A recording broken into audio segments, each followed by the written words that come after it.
great day at Equity. After the excitement of closing on your home purchase, it's important to focus on the next step. Today we'll discuss the list of initial things to do after you buy a home. The first task is to change the locks. This is to ensure safety, not knowing who still has a copy of the key from the prior owner. Next is to clean and repair.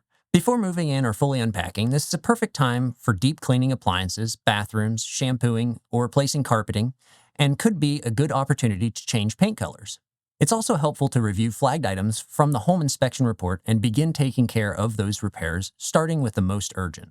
Update your mailing address. You will need to update this information with the Postal Service along with your employer, bank, or other financial institutions you have accounts with, like credit card companies and any subscriptions you have.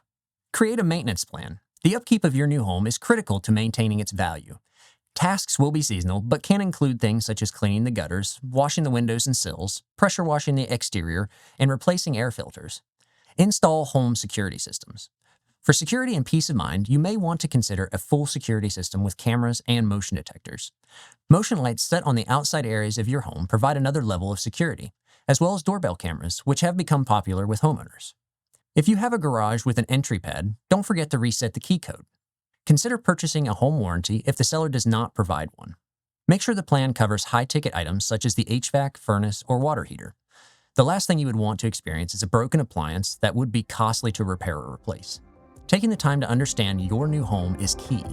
Thank you for joining us. Don't forget to like this video, subscribe to our channel, and turn on our post notifications to never miss a new video. Please leave a comment below if this video is helpful and if you'd like to see more videos on similar topics.